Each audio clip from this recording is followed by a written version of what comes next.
खुशामदीद एक बार फिर मेरे चैनल में। डियर स्टूडेंट्स, मैं हूं एजुकेटर आबिद। तो आज हम डिस्कस करेंगे 7th क्लास की हिस्ट्री को, जिसमें हम फर्स्ट चैप्टर आज स्टार्ट करेंगे, that is tracing changes through 1000 years, यानी कि एक हजार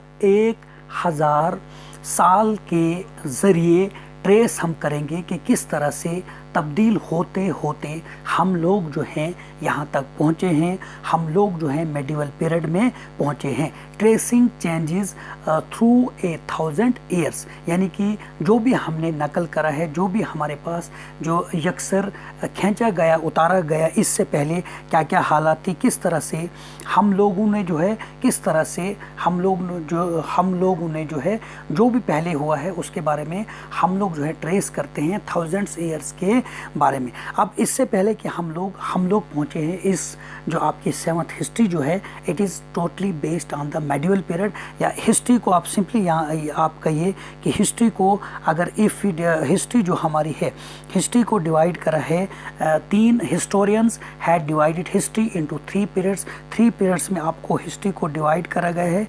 एक तो आपका है एंशंट के बाद आपका क्या है, that is your medieval period, and third one is your modern period. अगर हम बात करेंगे, if you talk about the ancient history, तो dear students, what you have study in early classes, it means in 6th class what we have discuss, at that time we have discuss early stages of the human beings. Indus valley civilisation के बारे में आपने पढ़ा, आपने coins के बारे में पढ़ा, आपने कैलीग्राफी के बारे में पढ़ा, आपने आर्कियोलॉजी के बारे में आपने पढ़ा। आप लोगों ने वहाँ पे जो है आगे जो आपने क्या पढ़ा, आपने उसमें यही पढ़ा कि किस तरह से आपने जो है, मतलब उसके बाद वैदिक पीरियड रहा है। वैदिक पीरियड के बाद आप लोग बात करेंगे आगे तो मारियंस अम्पायर रहा है। मारियंस अम्पायर्स के बाद हमारा जो है गुप्ताज पीरियड रहा है, पोस्ट गुप्ताज पीरियड रहा है।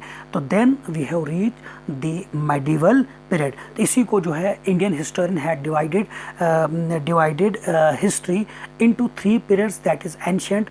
तो what is ancient? Ancient is the people of the ancient past. तो किस तरह से जो भी पीपल एंशिएंट पास्ट में रहे हैं, उनका रहन सहन कैसे था, उनका कल्चर कैसे था, उनकी सिविलाइजेशन कैसी थी, वो किस तरह के टूल्स को इस्तेमाल करते हैं, दैट इज़ उसको हम लोग क्या कहते हैं, एंशिएंट हिस्ट्री कहते हैं।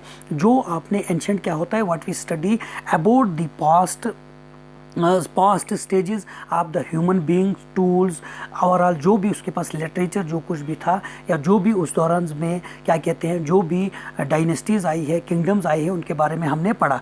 और सेकंड वन इज़ जो आज हम डिस्कस कर रहे हैं, that is your medieval period. अब मेडिवल पीरियड जो है ओवरऑल 7th क्लास में हम लोग क्या पढ़ेंगे, मेडिवल पीरियड के बारे में पढ़ेंगे। तो मेडिवल पीरियड क्या होता है, रिलेटिंग टू द मिडल। मैंने आपको कहा पहले एंशिएंट है, तो बीच में हमारा मेडिवल आएगा, तो उसके बाद हमारा मॉडर्न आएगा। तो कई जगह पर ये दिया गया है कि 7th सेंचुरी से लेकर 14th सेंचुरी मतलब एंड तक जो है ये हमारा क्या कहते हैं, इसको हम मेडिवल पीरियड रहता है, या the periods between about 1000 AD to 1450 AD तक कहीं पर दिया है। अगर डियर स्टूडेंट्स हम बात करेंगे मॉडर्न हिस्ट्री की, तो मॉडर्न हिस्ट्री आपका क्या होता है, relating to the present or to recent times using the most up to dates techniques and equipment. देखो मॉडर्न का सिंपली क्या होता है, जदीद दौर। तो जदीद दौर का मतलब क्या होता है, जो मॉडर्न दौर में हम लोगों ने टेक्नोलॉजी का इस्तेमाल करा, हम लोगों में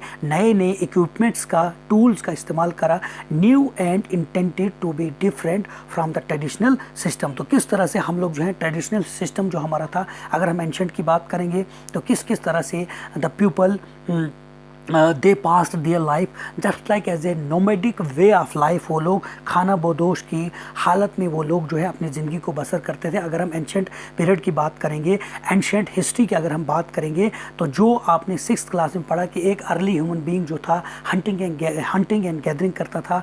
वो लोग क्या करते थे, शिकार करते थे, पहले उसको हंट करते थे, उसके बाद वही खाते थे। अपनी जो भी उसकी मतलब जो भी उसके ग्रुप्स होते हैं, जो भी परिवार होता था, जो भी ग्रोह होता था, उसमें वो लोग उसी चीज़ को तकसीम करते थे। और उनके टूल्स जो थे एंशिएंट के, अगर हम बात करेंगे औजारों का, पत्थरों का उन्होंने इस्तेमाल करा, लकड़ी के औजार उन्होंने बनाए। और इसी तरह से उन्होंने किस तरह से खाना बदोश की हालत से होकर जो है वो लोग जो हैं मेडिवल पीरियड में आते हैं। तो मेडिवल पीरियड में ज़्यादातर हम लोग डिस्कस क्या करेंगे, इसमें थोड़ा उससे जो है टेक्निक्स टेक्नोलॉजी का थोड़ा बहुत जो है इस्तेमाल करा है, उससे थोड़ा, यानी कि हम आयरन एज की बात करेंगे, पेपर्स की बात करेंगे। एंशेंट में पेपर नहीं होता था, लोग पत्तों पे लिखते थे वगैरह वगैरह। लेकिन अगर मेडिवल की बात करेंगे, यहाँ पे हमको जो है लिटरेचर हम लोगों जो है लिटरली मिल गया, यहाँ पे हमने पेपर का इस्तेमाल करा वगैरह वगैरह। अगर हम मॉडर्न की बात करेंगे, सिंपली मॉडर्न क्या होता है, the ideologies which is based on the modern technologies and equipments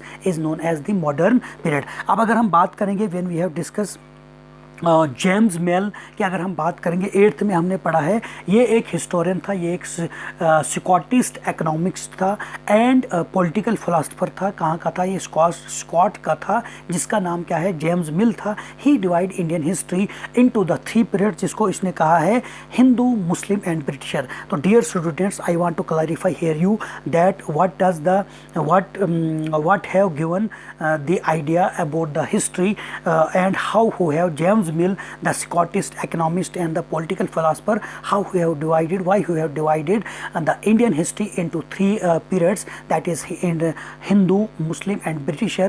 It is only because of the, if you look the early history, or simply you can say ancient history को अगर हम लोग देखते हैं तो in which we will find early stages of the human being। उसके बाद वैदिक पीरियड के बारे में हम लोग, रामायण के बारे में, पुराणास के बारे में, महाभारत के बारे में हम लोग डिस्कस करते हैं।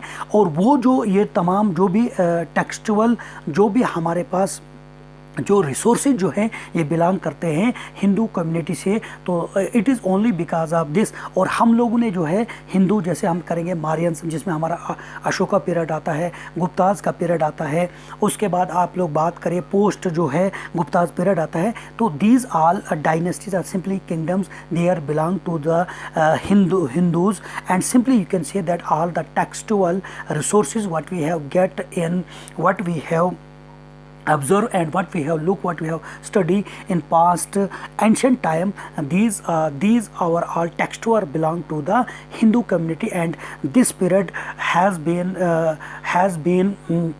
Divided by the James Mill, that this period was the Hindu, जिसको हम लोग क्या कहते हैं? Ancient history. अगर हम मेडिवल की बात करेंगे, if you talk about the medieval history, what we are going to discuss, यहाँ से हम लोग जो है स्लोली और ग्रेजुअली, आपका पहला चैप्टर हमने पढ़ा है, इसको हम लोग क्या कहते हैं? इसको हम कहते हैं मेडिवल पीरियड। तो dear students, if you talk about the medieval period is belong to the Muslim community. Simple हम थोड़ा सा कुछ जो है राजवाड़ीज, कुछ राजपूत जो है, जैसे पृथ्वीराज चौहान की अगर हम बात करेंगे, 17 सेंचुरी एडी की अगर हम बात करेंगे, during that period Prithviraj Chauhan को हमने देखा है।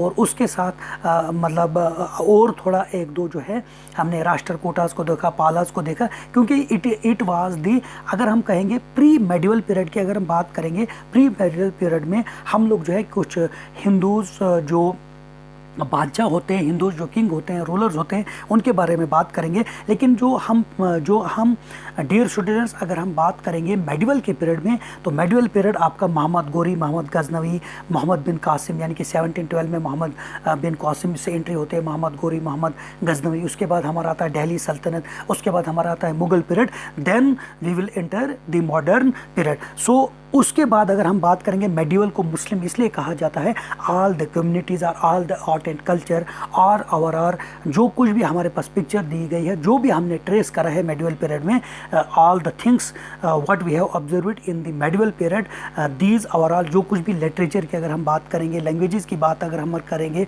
ओवरऑल जो भी कम्युनिटीज़ की वो मुस्लिम कम्युनिटीज़ थे, मुस्लिम रूलर थे। इसलिए जो है जेम्स मिल ने मेडिवल पीरियड को बिलोंग करा है। मेडिवल पीरियड को उसने कहा है this was the period of the Muslim period, और simply you can say medieval period को मुस्लिम पीरियड भी कहा जाता है और एंशिएंट पीरियड को हिंदू पीरियड भी कहा जाता है।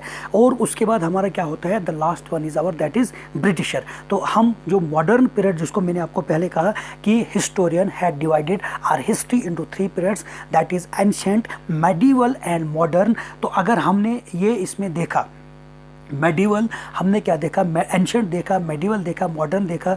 जो इंडियन हिस्टोरियंस हैं या जो ओवरऑल जो भी हिस्टोरियन है, उनका कहना है उन्होंने 3 पीरियड्स में हमारी हिस्ट्री को डिवाइड करा है। एक है हमारे पास एंशिएंट, मेडिवल। तो एंशिएंट में हम लोग, मैंने आपको बताया कि अर्ली मैन के बारे में पढ़ा, और उसके अलावा जो कुछ भी लिटरेचर हमको जो है वो बिलोंग करता था हिंदुज़म से, सनातन वेदास के बारे में, पुराणास के बारे में, वही लिटरेचर हमारे पास अवेलेबल था। और कुछ हिंदू जो है बड़ी बड़ी डायनेस्टीज जो है, बड़ी बड़ी किंगडम जो है है मारियंस अम्पायर की, अगर हम बहुत सारे अम्पायर्स मारियंस अम्पायर की अगर हम बात करेंगे, अगर हम गुप्ताज की बात करेंगे, अगर हम पोस्ट गुप्ताज की बात करेंगे, तो दीज और all empires are belong to the period of the ancient period, इसलिए इसको कहा जाता है हिंदू पीरियड भी इसको कहा जाता है। अगर हम मेडिवल की बात करेंगे, it was our related to the Muslim communities, what kind of the literature we have observed, या जो कुछ भी हमने पढ़ा, जो कुछ भी हमने देखा, it was our all things art and culture की अगर हम बात करेंगे, एडमिनिस्ट्रेशन की बात करेंगे, पॉलिटिकल सोशली एंड मतलब ओवरऑल जो कुछ भी हम वो रिलेटेड है हमारा मेडिवल को मुस्लिम पीरियड भी कहा जाता है। और मॉडर्न की अगर हम बात करेंगे तो मॉडर्न क्या होता है, जिसमें टेक्नोलॉजी का इस्तेमाल, और we know that how we have become the slave of the Britisher government, तो किस तरह से यहाँ पे ईस्ट इंडिया कंपनी आई थी 1600 AD में, और आहिस्ता स्लोली एंड ग्रेजुअली जो है ट्रेड से वो किस तरह से टेरिटरी तक पहुँच जाती है, और उस तरह से किस तरह से battle of Plassey, battle of Buxar होती है, और फाइनली हम लोग जो है we are come directly under the control of the British government. So ये था दिस बार ये मैंने ओवरऑल व्यू आपको बताया कि हमारी इंडियन हिस्ट्री जो है उसको किस तरह से कितने भागों में तकसीम करा है, कितने कैटेगराइज किस तरह से उसको कैटेगराइज करा है, कितने पीरियड्स में उसको डिवाइड करा है, एंशिएंट, मेडिवल एंड मॉडर्न की हमने बात करी। सो लेट्स हम जो है डिस्कस कर रहे हैं 7th की हिस्ट्री, और 7th की हिस्ट्री जो है इसमें हम लोग जो है totally we will discuss overall the medieval period के बारे में, मुस्लिम कम्युनिटीज़ के बारे में, जो मैं आपको प्री मेडिवल जो मैंने खुद आपको बताया उसमें आपको हम लोग थोड़ा बहुत जो है हिंदू राजाज के बारे में, पृथ्वीराज चौहान के बारे में हम लोग बात करेंगे, या प्री जो पालाज के बात करेंगे, राष्ट्रकूटास के बारे में हम लोग थोड़ा बहुत बात करेंगे। लेकिन ओवरऑल जो उसके बाद जो भी पीरियड आता है, जो मेडिवल के जो पीरियड आता है, इसमें हम टोटली जो है मुस्लिम कम्युनिटीज़, मुस्लिम रूलर्स के बाद हम लोग बात करेंगे। ट्रेसिंग चेंजेस थ्रू 1000 ईयर्स, हम यहाँ से स्टार्ट करेंगे कि 1000 साल के ज़रिए किस तरह से ट्रेस करा गया, और किस तरह से यहाँ पे हमारे जो हिस्टोरिकल पोर्शन जो मेडिवल का था इसमें किस किस तरह से हज़ारों साल पहले से जो है किस तरह से तब्दीलियाँ आई गई, और किस तरह से हम लोग जो हैं इस चेंजेस के बारे में हम लोग पढ़ेंगे। अब देख लीजिए यहाँ पे क्या है, take a look at map 1 and 2. Map 1 was made in 1154 century by the Arab geographer al Idrisi. अब देख लीजिए हमारे पास दो तरह के मैप दिए गए हैं। यहाँ पे आप फर्स्ट मैप की अगर हम बात करेंगे, इसको किसने बनाया था, it was made by the al Idrisi, जो अरब एक जियोग्राफर थे, उसने बनाया था पहला वाला जो है मैप हमारी जो हिस्ट्री का है वो बनाया है। उसके बाद यानी कि अब जो है उसने जो है ओवरऑल जो भी मैप बनाया था, अल अदरसी ने जो पहला मैप बनाया था वो किसने बनाया था, अल अदरसी, जो अरब से बिलोंग करते थे। The section reproduce here is a detail of the Indian subcontinent from his larger map of the world। तो इस पे दो आप लोग देखेंगे यहाँ पे थोड़ा बहुत अरबिक जो भी लैंग्वेज अरबिक का इस्तेमाल करा है, और ये यहाँ पे मैप दिया गया है। उसके बाद map 2 was made in the 1720 by A French cartographer. लेकिन पहले वाले मैप की अगर हम बात करेंगे, जो आपके सामने मैप नंबर 1 जो हमारे यहाँ पे सामने दिया गया है, इसको बनाया था अल अदरीसी ने, जो एक अरब जियोग्राफियर था। और उसके बाद जिस पे जो है हम लोग जो है डिटेल पढ़ते हैं, इंडियन सब कॉन्टिनेंट की बात हम करते हैं। उसके अलावा दूसरा जो था कार्टोग्राफर जो था वो कौन था, ही वाज फ्रेंच कार्टोग्राफर, जिसने 1720s में क्या करा था, उसने भी मैप जो है 2 बनाया। तो उसमें क्या है, 2 maps are quite different even though they are the same area. अगर हम लोग बात करेंगे, अगर हम इस मैप की बात करेंगे और आगे जो ये वाला मैप है, ये दोनों क्या है, ये दोनों डिफरेंट हैं, क्योंकि जो पहला वाला अल अदरीसी ने बनाया था, इसमें और इसमें क्या फ़र्क है आप देख लीजिए। इसमें डायरेक्शंस का फ़र्क है, वो ये है, in al Idrisi map South India is where we would accept it to find the North India, and Sri Lanka is the island at the top. Places names are marked in Arabic में इसमें नाम दिए गए हैं, and there are some well known names like the Kannauj in Uttar Pradesh spelt in the map, उसको उन्होंने क्या लिखा था, कन्नौज लिखा था। अगर हम पहले मैप की बात करेंगे, जिस मैप को किसने बनाया था, अल अदरीसी ने बनाया था। अगर हम इसमें बात करेंगे, जो हमारा श्रीलंका है आज की, अगर हम जो अपडेट हमारा मैप है अगर हम आज की बात करेंगे, यानी कि जो फ्रेंच या और उसके अलावा जो 1720s में जो फ्रेंच कार्टोग्राफर ने बनाया था उसमें और इसमें क्या अंतर है, तो अब हम देखेंगे इसमें जो है जो साउथ वाला पोर्शन है इसमें जो है ये वाला जो अल अदरीसी का जो मैप है इसमें नॉर्थ में दिखाया गया है, और जो आपका ये क्या कहते हैं जो नॉर्थ वाला पोर्शन जो है उसको टॉप वाला पोर्शन जो है वो आपके नीचे दिखाया गया है, यानी कि श्रीलंका को टॉप में दिखाया गया है और नॉर्थ वाली जो भी है चीज़ें उसको नीचे दिखाया गया है। और इसमें हम क्या देखते हैं, इसमें अराबिक में लिखा गया है। अब देख लीजिए यहाँ पे कार्टोग्राफर क्या होता है, a person who makes maps. देख लीजिए कार्टोग्राफर क्या होता है, the person who makes maps, जो मैप्स को बनाते हैं उनको हम लोग कार्टोग्राफर कहते हैं। अब देख लीजिए ये वाला मैप जो है ये किसका है, ये फ्रेंच कार्टोग्राफर का है जिसने उसको 1720s में बनाया है। और यहाँ पे आप देख लीजिए यहाँ पे इंग्लिश का इस्तेमाल करा है और वही आजकल प्रेजेंट डेट में हमारे पास है। मैप 2 की अगर हम बात करेंगे जिसको फ्रेंच कार्टोग्राफर ने बनाया है, इसमें आप लोग देख लीजिए was made nearly 600 years after map second.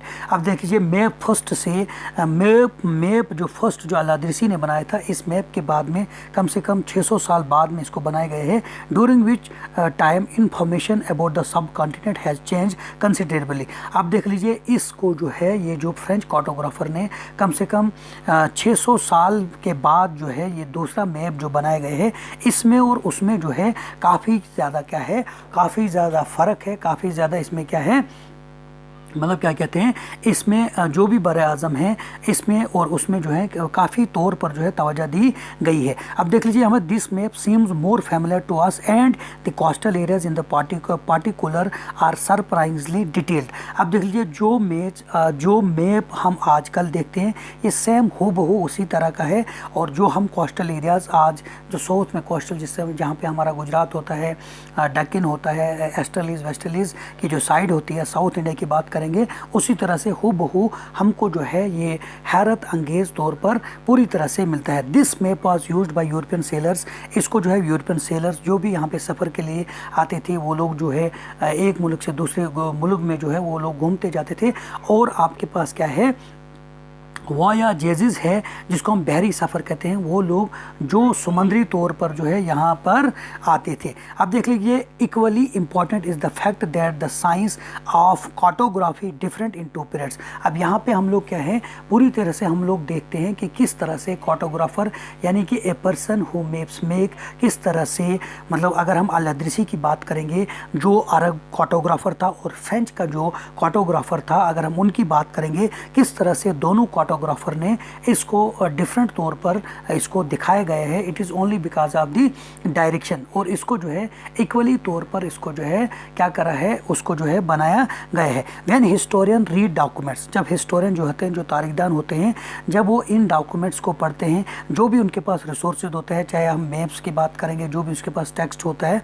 Past के बारे में, to be have to be sensitive to the different historical background. अब देख लीजिए उन्होंने महसूस करने की कुव्वत जो उनकी थी, जो भी हिस्टोरियन थे उन्होंने अलग अलग तौर पर इसको महसूस करा है, यानी कि what kind of the resources, what kind of the documents they have found, they have discuss like such about the history के बारे में उन लोगों ने उसी तरह से जो है महसूस करा है। अगर हम बात करेंगे the historical background the context in which information about the past was produce, तो वही मैं आपसे मतलब कह रहा हूँ कि जिस भी तरह से उनके सामने जो भी रिसोर्सेज अवेलेबल हो गए, जो भी कॉन्टेक्स्ट उनके पास मिल गए, जिस भी पीरियड के मुताबिक जिस भी तरह से मटेरियल उनको मिला, उन्होंने जो भी पास्ट के बारे में, कदीम दौर के बारे में मिला, उन लोगों ने उसी तरह से बात करी। अब देख लीजिए न्यू एंड ओल्ड टेक्नोलॉजीज़ क्या थी। अगर हम बात करेंगे if the context in new और ओल्ड टर्मिनल, देखो टर्मिनोलॉजीज क्या होता है, नॉमेनक्लेचर, जिसमें हम लोग क्या करते हैं किस तरह से नाम रखने के खास, यानी कि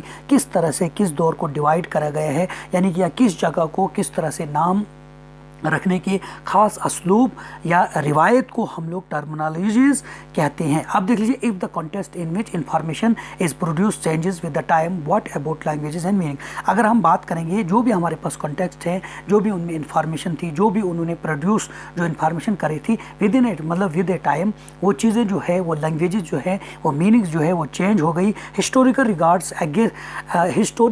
records exist in A variety of languages which has change considerably over the time. अब देख लीजिए सालों के दौरान टाइम वक्त के साथ साथ जो है जो भी हिस्टोरिकल रिकॉर्ड हमारे पास जो है वजूद में आया है वो उसमें तरह तरह की लैंग्वेजेस का इस्तेमाल करा गया है, लेकिन वो वक्त के साथ साथ जो है उसकी तरफ तवज्जो दी गई और उसके दौरान जो कुछ भी मटेरियल हमारे पास अवेलेबल आया उसको जो है किस तरह से वो जो है कंसिडरेबली ओवर द टाइम जो है ये चीज़ें तब्दील होती गई। अगर हम मेडिवल पर्शियंस की अगर हम बात करेंगे, for example is different from the modern Persian की बात, अगर हम मेडिवल पर्शियंस की बात करेंगे उसके बाद वो जो डिफरेंट है किसके साथ अगर हम मॉडर्न पर्शियन की बात करेंगे, the differences is not just with regard to grammar and vocabulary, the meaning of words also change over time. अब देख लीजिए वक्तन मतलब वक्त के साथ साथ जो है मीनिंग्स में और यहाँ की लैंग्वेजेस जो है आहिस्ता आहिस्ता चेंज होती गई।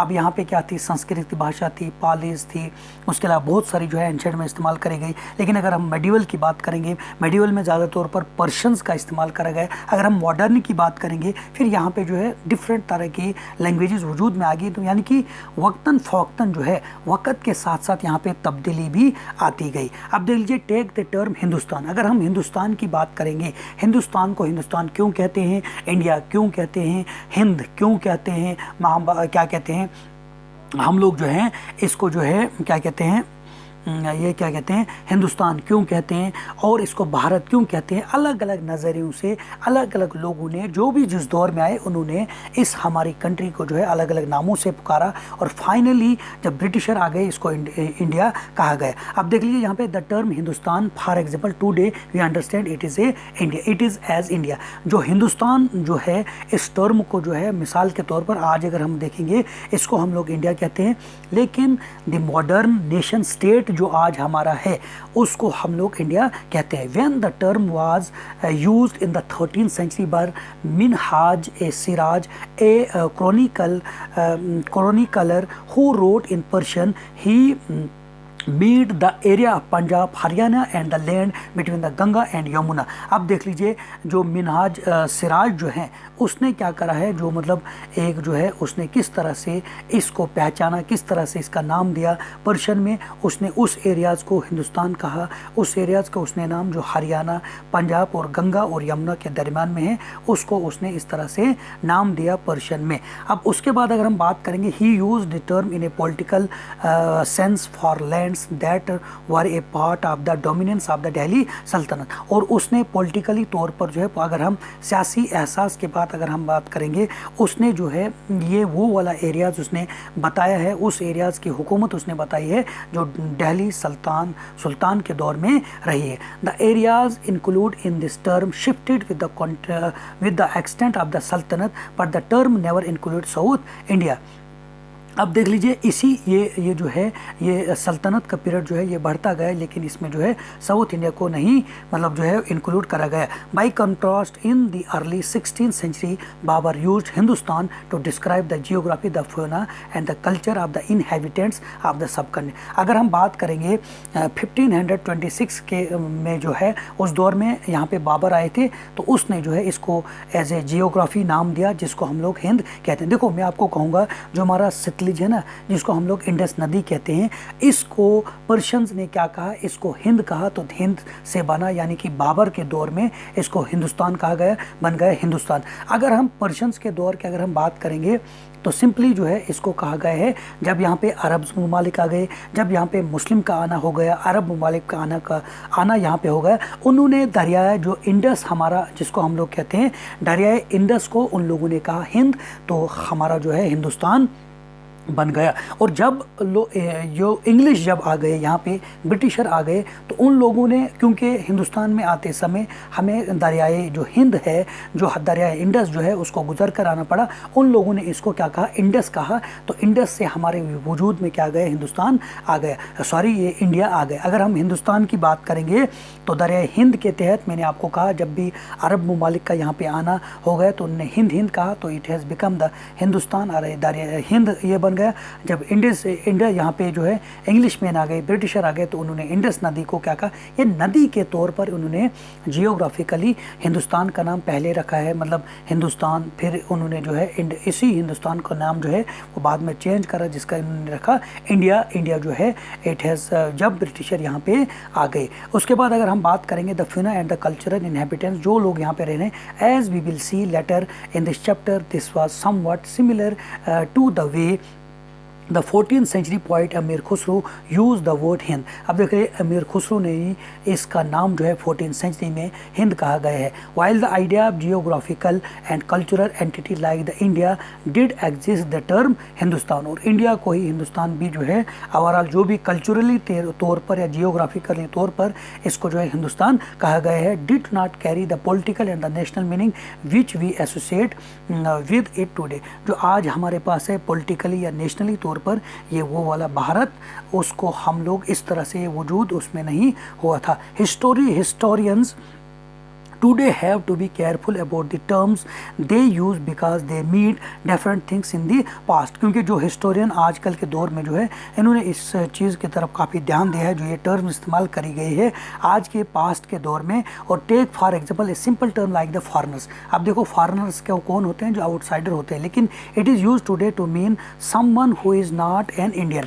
तो आज के दौर में जो फॉरेनर्स की जो हम लोग जो हैं इस वर्ड को इस्तेमाल करते हैं, फॉरेनर्स हम उन लोग को कहते हैं जो लोग आउटसाइडर हैं, जो हिंदुस्तान के नहीं हैं। लेकिन इन दी मेडिवल पीरियड, अगर हम मेडिवल पीरियड की अगर हम बात करेंगे, फॉरेनर्स उन लोग को कहा गया है जो लोग stranger foreigners was any stranger who appeared से इन ए गिवन विलेजेस, जो मतलब जो है स्ट्रेंजर होते थे, वो एक ही गांव के बिलोंग नहीं करते थे। Someone who was not a part of the society or a culture. मान लो अगर हम मेडिवल की अगर हम बात करेंगे, फॉरेनर्स उन लोगों को कहा गया है जो बाकी स्टेटों के थे, बाकी गांव के थे, उन लोगों के लिए ये फॉरेनर्स का वर्ड इस्तेमाल करा गया है। लेकिन अगर हम प्रेजेंट दौर की अगर हम बात करेंगे, foreigners are those people, they are outsider, they are belong to the western people, are simply say they are belong to the other countries. लेकिन अगर हम मेडिवल की बात करेंगे, मेडिवल में जो है वो उन लोगों को फॉरेनर्स कहा गया है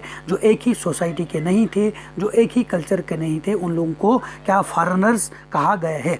इन हिंदी द टर्म परदेसी, अब हिंदी में परदेसी उसको कहा गया है, might be use to describe such a person, and in Persian उसको कहा गया है अजनबी। तो हिंदी में हम लोग इसको क्या कहते हैं, परदेसी कहते हैं, और पर्शियन में इस लोग हम लोग क्या कहते हैं, अजनबी कहते हैं। A city dwellers therefore might have regarded a forest dwellers as a foreigners, और जो लोग सिटियों में रहते थे, जो सिटियों में बस रहे थे, जो सिटियों में रह रहे थे, वो लोग जो है जो लोग जंगलों में रहते थे, फॉरेस्ट में रहते थे, उनको फॉरेनर्स कहते थे। और फॉरेनर जो लोग, उसके बाद but two peasants living in the same village were not foreigners, लेकिन वो किसान जो एक ही गाँव में रह रहे थे, उनको फॉरेनर्स आपस में नहीं कहते थे। Even though they may have had different religious और कास्ट बैकग्राउंड, अगर वो क्या कहते हैं दूसरे मज़हब से भी बिलोंग करते थे, अगर वो लोग जो थे उनकी हिस्टोरिकल जो है कास्ट, किस भी कास्ट से वो लोग बिलोंग करते हैं, ये मैटर नहीं करता था, उनको जो है उनको फॉरेनर्स नहीं कहते हैं। तो इसमें आपने यही सिंपली आपने हिंदुस्तान, मैंने आपको सिंपली ये कहा कि जब लोग यहाँ पे अरब्स लोग जब यहाँ पे आ गए, तो उन्होंने दरिया इंडस जो है, जिसको आज लोग प्रेजेंट डेट में हम लोग इंडस कहते हैं, उन लोगों ने उसको क्या करा था, हिंद के नाम से पुकारा। तो through the Arabs our India had called by the name of the Hindustan. और जैसे ही यहाँ पे हमारा क्या आ गए, ब्रिटिशर आ गए, उन्होंने दरियाई हिंद को, दरियाई इंडिया को जो है, हमारा जो इंडस नदी जो है, इसको उन्होंने जो हमारा आज भी इंडस है, उन्होंने दरियाई हिंद जो है यानी कि इंडस नदी जो है, इसको इंडस कहा। तो due to this it has become the India. और उसके बाद हमने इसमें यही पढ़ा कि क्या कहते हैं, अमीर खुसरो ने इसको किस नाम से पुकारा था, हिंद के नाम से पुकारा था, क्योंकि वो अरब्स थे। और उसके बाद हमने यहाँ पे फॉरेनर्स के बारे में डिस्कस करा। अगर हम प्रेजेंट की बात करेंगे, फॉरेनर्स होता है those people they are belong to the other country, we call them foreigners. लेकिन अगर हम मेडिवल इंडिया की बात करेंगे, at that time we have called foreigners those people they are belong to the other state, और simply you can say the city people called the forest forest peoples, forest people को वो लोग क्या कहते थे, फॉरेनर्स कहते थे, और पर्शियंस में फॉरेनर्स के लिए अजनबी का इस्तेमाल करा है, और हिंदी में जो है इसमें परदेसी का वर्ड जो है इस्तेमाल करा गया है। उसके बाद आप लोग यहाँ पे देख लीजिए द वैल्यू ऑफ, अब देख लीजिए historians and their sources. Historian तारीखदान और उनके ज़राए क्या क्या थे, उनके पास किस तरह के रिसोर्सेज थे। Historians use different types of resources to learn about the past depending upon the period of their study and the nature of their investigation. और जो भी हिस्टोरियन थे, जो भी तारीखदान जो थे, उन्होंने डिफरेंट तौर पर डिफरेंट तरह के उनके पास रिसोर्सेज थे, उन लोगों को उनने लर्न करा, और पास्ट में जो भी डिपेंड था उनने पीरियड के साथ साथ जो है उसके ऊपर स्टडी करी और उन चीज़ों को जो है इन्वेस्टिगेट करा। Last year for example you read about rulers of the Gupta dynasty and Harshavardhana. आप देख लीजिए, अगर हम if you look the ancient history और simply you can say in 6th class you have study about the Guptas period के बारे में आपने पढ़ा, अशोकाज पीरियड के आपने पढ़ा, और हर्षवर्धना के बारे में आपने पढ़ा। In this book we will read about the following thousands years from roughly 700 AD to 1750 तक हम लोग इसमें पढ़ेंगे। देख लीजिए हिस्टोरियंस ने किस तरह से पीरियड्स को डिवाइड करा। मैंने आपको बताया कि एंशिएंट पीरियड क्या था, जिसमें हमने अर्ली स्टेजेस के बारे में पढ़ा, अर्ली सिविलाइजेशन के बारे में पढ़ा, हिंदूज लिटरेचर के बारे में पढ़ा, वैदिक पीरियड के बारे में पढ़ा, मौर्यंस के बारे में पढ़ा, जिसको मौर्यंस अम्पायर हम लोग कहते हैं, अशोका का पीरियड जिसको हम बिलोंग करता है। उसके अलावा अगर हम बात करेंगे उसमें हमने गुप्ताज के बारे में पढ़ा, हर्षवर्धना के बारे में हम लोगों ने पढ़ा। अगर हम करेंगे specially if you talk about the medieval period in which period the period is started from the 1700 AD to 1750 तक जो है मेडिवल पीरियड रहा है, जिसको हम लोग मुस्लिम रूल भी कहते हैं। You will notice some continuity in the sources used by historians for the study of this period। अब देख लीजिए, इसको मुसलसल करने के लिए, इसको तसलसल और इसको लगातार आप लोगों ने देखा है कि इसमें आप लोग जो है इस बात को नोटिस करेंगे कि किस तरह से हिस्टोरियन ने जो है, तारीखदानों ने जो है तरह तरह का सोर्सेज का जो है लगातार तौर पर इन चीज़ों को नोटिस करा है, और हर पीरियड को जो है इन्होंने डिवाइड करा है।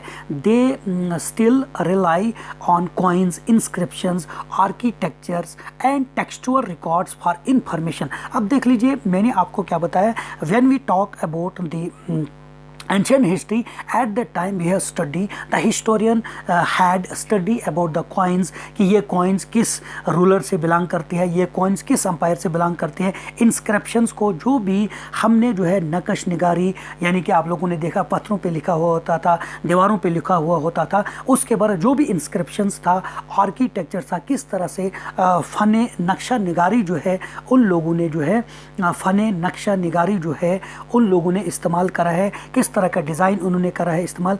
एंड टेक्सचुअल रिकॉर्ड्स, मैंने आपको बताया कौन से टेक्स्ट उस वक्त थे, मतलब वो हिंदू कम्युनिटी से बिलोंग करते थे, सनातन धर्म से बिलोंग करते थे, तो हिंदू से बिलोंग करते थे वो टेक्सचुअल, या मुस्लिम से, तो उसी तरह से उन लोगों ने जो है पीरियड को डिवाइड कर रखा है। But there is also considerable discontinuity, लेकिन इसमें जो है इस तवज्जो में जो है बीच में जो है जो लगातार ये कर रहे थे, तो इसमें अदम तसलसल जो है बीच में वजूद में आ गया, यानी कि डिसकंटिन्यूटी इसमें आ गई। The number and variety of textual records increase dramatically during this period. अब देख लीजिए, मतलब ये जो है, मतलब ये टेक्सचुअल जो है ये दिन ब दिन, मतलब आप लोगों को सिंपली मैं ये बताता चलूँ कि हिस्टोरियन भी बेचारे उस वक्त उतना हमारे पास अवेलेबल रिसोर्सेज नहीं थी। कॉइन्स को देख करके हमने बताना था ये किससे बिलोंग थे। इंस्क्रिप्शन जो था वो तो पूरी तरह से हमारे पास लिटरेचर नहीं था, हमारे पास पेपर नहीं था, तो स्लोली एंड ग्रेजुअली जो है इसमें जो है ड्रामेटिकली ये जो मतलब नाटकी तौर पर जो है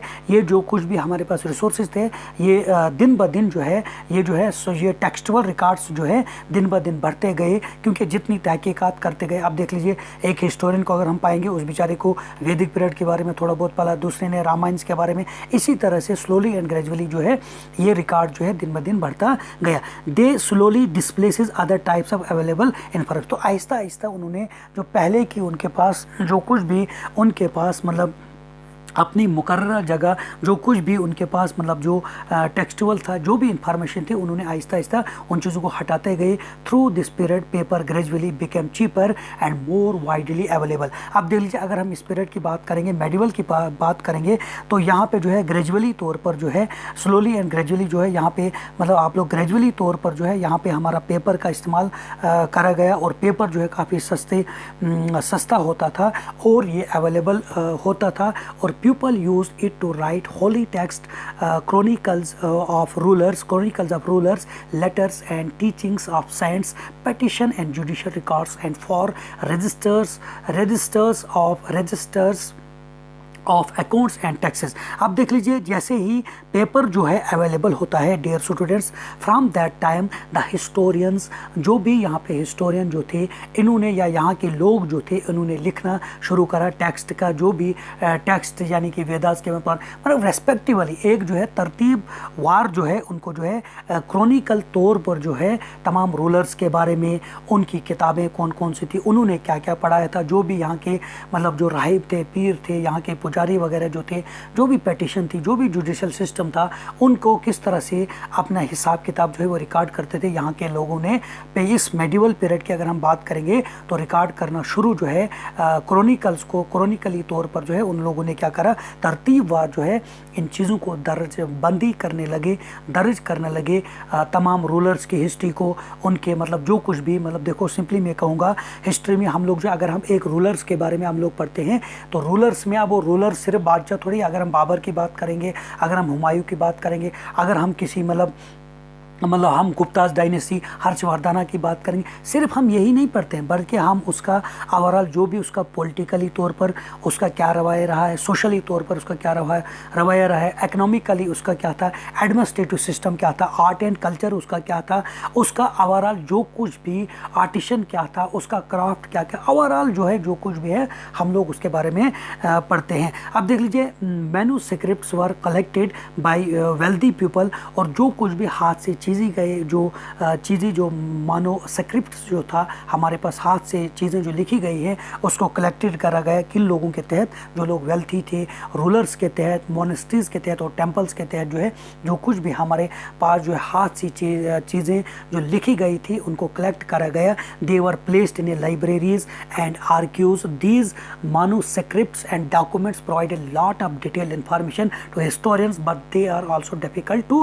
use। अब देख लीजिए, ये तमाम जो है ये तमाम जो कुछ भी लिटरेचर जो था, जो टेक्स्ट था, जो हाथ से लिखी गई जो कुछ भी मैन्युस्क्रिप्ट था जो हाथ से लिखी गई थी, ये वेल्दी पीपल से, रूलर से, मोनेस्ट्री से, टेम्पल्स में जो है टेम्पल्स के द्वारा जो है इन चीज़ों को, इन तमाम जो भी हाथ से लिखी गई चीज़ें, जो भी मटेरियल था, जो भी रिसोर्स थे, उसको जमा करा गया, इसको लाइब्रेरीज़ में रखा गया, उसको आर्क्यूज़ में रखा है। देख लीजिए यहाँ पे आप लोग देख लीजिए आर्क्यूज़ क्या होता है। आर्क्यूज़ की अगर हम बात करेंगे तो यहाँ पे आप लोग देख लीजिए आर्क्यूज़ क्या होता है, a place where documents and the manuscripts are stored. मतलब सिंपली आज प्रेजेंट दौर में अगर हम बात करेंगे लाइब्रेरी होती थी उस दौर, उसको आर्क्यूज़ कहा गया है। टुडे आज भी आर्क्यूज़ होते हैं। Today all the national and the state government have archives where they keep all their old official record and transaction. तो सिंपली आप यहाँ पे आर्क्यूज़ क्या होता है, अगर हम पास्ट की बात करेंगे तमाम डॉक्यूमेंट्स को जहाँ जो भी हाथ से यानी कि ओवरऑल जो भी हुकूमत का, रूलर का जो भी एडमिनिस्ट्रेटिव जो भी डॉक्यूमेंट, इकोनॉमिकल जो कुछ भी उसके पास डॉक्यूमेंट्स होते हैं उनको जो है स्टोर रखा जाता था आर्क्यूज़ में। लेकिन अगर प्रेजेंट आर्क्यूज़ में प्रेजेंट दौर में जो भी ऑफिशियल रिकॉर्ड होता है, जो भी ट्रांजेक्शन्स होती है, जो कुछ भी गवर्नमेंट का रिकॉर्ड होता है उसको आर्क्यूज़ में आज प्रेजेंट दौर में रखा जाता है। उसके बाद अगर हम बात करेंगे there were no printing press in this days, so scribes copies manuscripts by hand. अब देख लीजिए उस दौर में जो था तस्लीम शुदा, अगर हम कलम कशी नहीं थी यानी कि स्क्रिप्ट्स, उस अगर हम प्रिंटिंग प्रेस नहीं थी, लेकिन उस दौर में क्या था, जिस लोग हम लोग क्या कहते हैं स्क्राइब्स कहेंगे, कलम कशी थी, नकल नवीसी थी, मुंशी लोग होते थे। स्क्राइब्स जो लोग मतलब हाथ से चीज़ों को लिखते थे, उस वक्त प्रिंटिंग प्रेस वगैरह नहीं थी। If you have ever copied A friends homework you would know that this is not a simple exercise. अब देख लीजिए आप लोग अगर आज के दौर में अगर हम बात करेंगे, आप एक दिन स्कूल नहीं गए तो दूसरे दूसरे दिन आप वही होमवर्क जो है अपने दोस्त से कंसर्न करते हैं, तो यानी कि उसकी कॉपी को आप लोग लेते हैं और उस होमवर्क को लिखने की कोशिश करते हैं, वो जो है आपके लिए काफ़ी डिफ़िकल्ट होता है।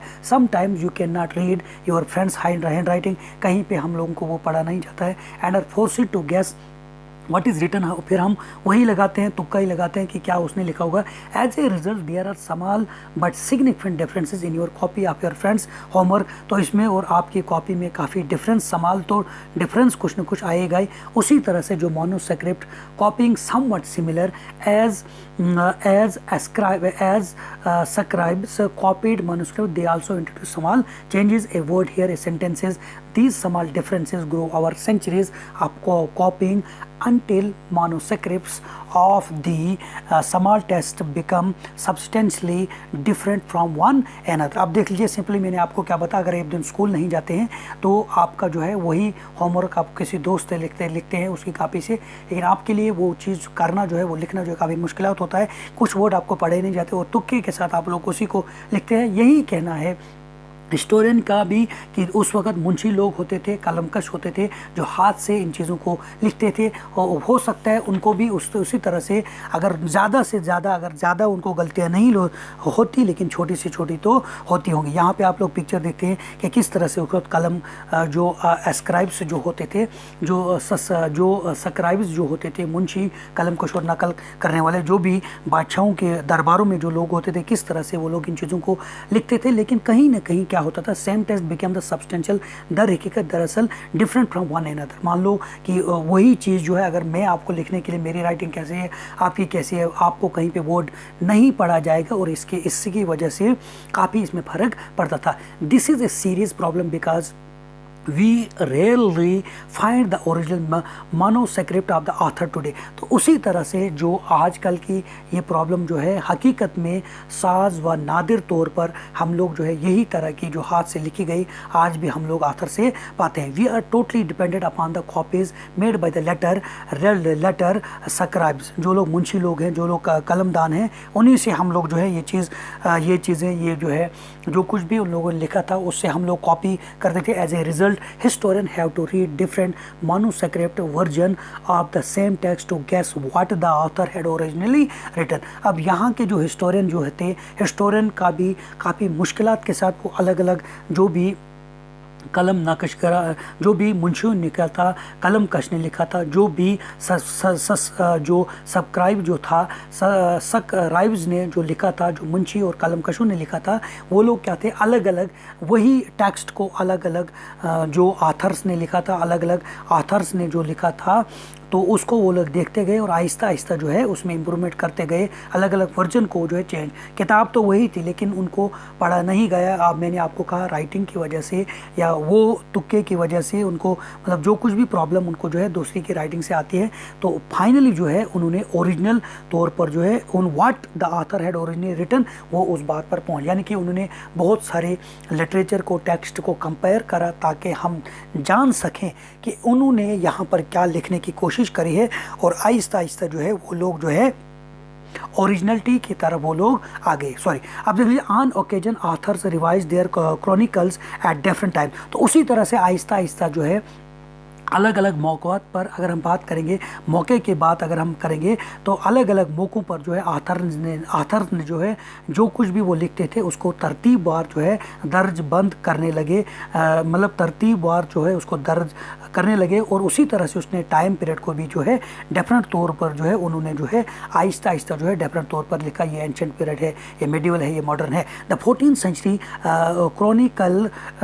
Chronicler Ziauddin Barani wrote his chronicle first in 1356 and another version 2 years later। अब देख लीजिए, अगर हम ज़ईनुद्दीन की अगर हम बात करेंगे, उसने पहला जो है क्रॉनिकल उसने लिखा था 14th सेंचुरी में, लेकिन उसके बाद 2 साल के बाद ही वो दूसरा लिखता है। लेकिन the two differ from each other, ये दोनों वर्जन जो थे, जो दोनों टेक्स्ट जो उसने लिखे थे, ये दोनों क्रॉनिकल जो उसने लिखे थे, इनमें फ़र्क था। वो क्या था, each other, but historians did not know about the existence of the first version until the 1960। तो 1960 तक जो है हिस्टोरियन ने इस बात को अच्छी तरह से नहीं जाना कि इसमें पहले वाले और सेकंड में क्या फ़र्क था। कब तक? 1960 में। It remained lost in large library collection, जब तक कि ये कहाँ पे कलेक्ट करी गई थी, ये वर्जन उसका जो था ये किस में था, जो उनका जब तक कि उन्होंने लास्ट लाइब्रेरी में उस कलेक्शन को अच्छी तरह से नहीं जाना, यानी कि उसके बारे में और उन्होंने नहीं जाना। New social and political groups, किस तरह से नए समाजी और नए जो है सियासतदान जो है सियासी तौर पर किस तरह से समाजी और सियासी तौर पर किस तरह से नए ग्रुप वजूद में आ गए। आप देख लीजिए, the study of the 1000 year between 1700 and 1750 a huge challenges to historian largely because of the scale and variety of development that occurred over the period. तो काफ़ी तौर पर जो 1000 ईयर्स की अगर हम बात करेंगे, इस दौरान जो है 1780 से लेकर 1750 तक जो है काफ़ी चैलेंजेस तारीखदानों ने फेस करी। It is only because of the, क्योंकि अलग अलग स्केल से, अलग अलग मटीरियल से और अलग अलग जो वैरायटीज़ जो उनके पास जो कुछ भी टेक्स्ट था उसको क्रॉनिकली तौर पर उसको डेवलपमेंट करने के लिए उन लोगों ने अलग अलग पीरियड में जो है इसको जो है अकर्ड वजूद में ये डेवलपमेंट्स जो है, ये प्रोग्रेस जो है फाइनली आ गई। At different moments in this period new chronologies made their appearance like the Persian's wheel in irrigation, the spinning wheel in weaving and the firearms in the combat. अब देख लीजिए, एट डिफरेंट मोमेंट्स, अलग अलग लम्हात में इन्होंने क्या देखा, इस पीरियड में नई नई टेक्नोलॉजीज़ की, यहाँ पे क्या है, नई नई टेक्नोलॉजीज़ का उन्होंने इस्तेमाल करा, नई नई टेक्नोलॉजीज़ को बनाया गया, जिसमें आप लोगों ने देखा पर्शियंस की व्हील का जो है वो इरिगेशन के तौर पर इस्तेमाल करा गया, द स्पाइनिंग व्हील का इन वीविंग के लिए इस्तेमाल करा गया, और firm and fire arms in combat, यानी कि लड़ाई में आतशबाजी का इस्तेमाल करा। उसके बाद new foods and beverages arrived in the sub continent, किस तरह से नए नए खानों के बारे में उन लोगों ने जाना अलग अलग पीरियड में। उसके बाद आप देख लीजिए उनका ड्रिंकिंग सिस्टम क्या था, potatoes, corn, chillies, teas and coffees, यानी कि सिंपली आप यहाँ पे देख लीजिए कि इस पीरियड में 1700 AD से लेकर 1750 की बहुत सारी जो है तारीखदानों ने जो है बहुत सारी चैलेंजेस को जो है उन्होंने फेस करा, और उसके बाद जो है फाइनली अलग अलग स्केल और वैरायटीज़ की तरफ उन्होंने डेवलपमेंट करा। और आप लोग देखते हैं कि किस तरह से टेक्नोलॉजीज़ का इस मेडिवल पीरियड में इस्तेमाल करा गया, और कौन कौन से वो लोग जो है सब्जियों का इस्तेमाल कर रहे थे, कौन कौन सी वो फूड जो है इस्तेमाल करते थे, किन किन चीज़ों को वो लोग पीते थे, और कौन कौन सी चीज़ें जो है लड़ाई में आतशबाजी के लिए वो लोग जो है इस्तेमाल करते थे। Remember that all these innovations, ये तमाम जो एजाज़ात जो है जो उन्होंने खोजा, जो नई टेक्नोलॉजीज़ को वजूद में लाया, new technologies and crops came along with people who brought other ideas with the same as well. तो तमाम लोग जो है ये नई टेक्नोलॉजीज जो है, नई क्रॉप्स जो है, ये तमाम लोग जो हैं, तमाम लोगों के साथ थी जो उस दौरान में जिस भी तरह से brought other ideas with the same as well. तो जिस तरह से आज है उसी तरह से लोगों में भी ये चीज़ें उस वक्त थी। As a result this was a period of economic, political, social, cultural change. तो ये पीरियड भी क्या था, इस पीरियड को भी कहा जाता है 1700 AD का जो पीरियड है, यहाँ से लेकर 1750 तक जो है ये सोशली तौर पर, पॉलिटिकली तौर पर, इकोनॉमिकली तौर पर ये पीरियड जो है कल्चरली तौर पर जो है ये पूरी तरह से चेंज दिखता है। You will learn about some of this changes in chapter 5, 6 और 7 में आप लोग बाकी चेंजेस को भी देखेंगे। This was also a period of a great mobility. तो इसमें आप लोग देखते हो कि किस तरह से गैर मुस्तकिल मिजाजी के तौर पर इस पीरियड को आप लोग पूरी तरह से देखते हैं। Groups of people travelled long distance, लोग जो है काफ़ी दूर तक जो है ग्रुप में चलते रहते थे, लॉन्ग डिस्टेंस को कवर करते इन सर्च ऑफ अपॉर्चुनिटीज़, अपने मौक़ात के लिए, अपने किस्मत को अपनाने के लिए वो लोग जो है एक जगह से दूसरी जगह जाते हैं। यहाँ पे आप लोग देखते हो किस तरह से स्पाइनिंग व्हील को जो हमने पढ़ा, व्हील इन इरीगेशन के लिए पर्शियंस के दौर में वजूद में लाया गया था। अब देख लीजिए उसके बाद जो है अलग अलग मौक़ों को तलाश करने के लिए, अलग अलग किस्मत को आजमाने के लिए, यानी कि अपनी रोज़ी रोटी करने के लिए वो लोग जो है काफ़ी डिस्टेंस का जो है सफ़र करते थे। दिस दी सब continent held immense wealth and the possibilities for people to curve a fortune। और ये जो है ये सब कॉन्टिनेंट जो था, ये बर आज़म जो था, यहाँ पे जो है काफ़ी ज़बरदस्त तौर पर वेल्थ और पॉसिबिलिटीज़ थी लोगों को जो है अपने किस्मत को कर्व करने के लिए, अपने किस्मत को जो है एक किस्मत तराशने के लिए काफ़ी यहाँ पे ज़्यादा मौक़ों की तलाश करते थे, क्योंकि यहाँ पे ज़बरदस्त वेल्थ थी इस बर आज़म में, जो पॉसिबिलिटी थी उनको किस्मत को चमकाने के लिए। One group of people who became important in this period were the Rajputs। अगर हम इस पीरियड की बात करेंगे, मेडिवल की अगर हम बात करेंगे इन दिस पीरियड, द राजपूत्स वर दी, वो लोग जो थे वो लोग इम्पॉर्टेंट थे। उसके बाद ए नेम ड्राइविड फ्रॉम, जिसको हम लोग क्या कहते हैं, राजपुत्राज कहते हैं। The son of A ruler, जिनको हम लोग जो है राजपूत जो पीरियड जो है इसमें हमने देखा एक अहम पीरियड देखा, और ये ड्राइविड होता है राजपुत्राज से, और उनके the son of the ruler से जो है उसको राजपुत्रा क्या होता है, the son of the ruler यानी कि राजा का पुत्र, राजा का बच्चा।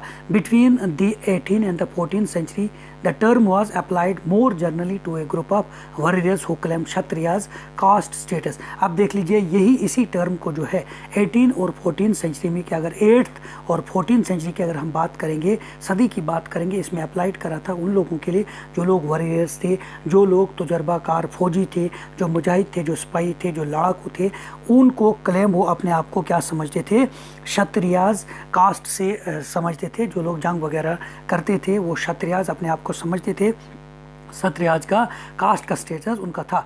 The term included not just rulers and chieftains but also soldiers and commanders who served in the armies of different monarchs all over the subcontinent।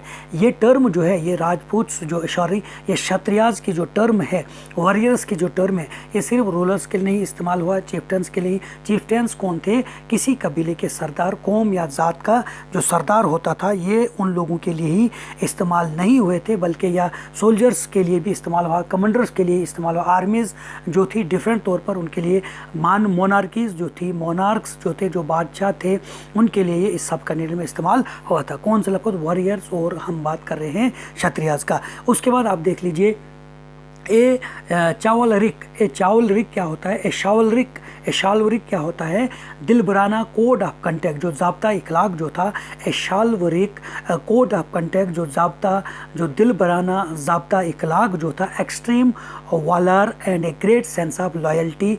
और ये क्या था, काफ़ी वॉलर था, यानी कि इसमें आप लोग देख लीजिए काफ़ी इसमें क्या था, Waller and a great sense of loyalty, इसमें काफ़ी वफादारी भी दिखाई गई थी। वॉलर मीन्स क्या होता है, यानी कि सुनसनीखेज था, यानी कि सुरमा माना जाता था, एक्सट्रीम सुरमा का दौर माना जाता था, जिसको वॉलर कहते हैं, and a great sense of loyalty, और इसमें वफादारी का इसको मतलब दौर कहा जाता था। Were the quality contributed, were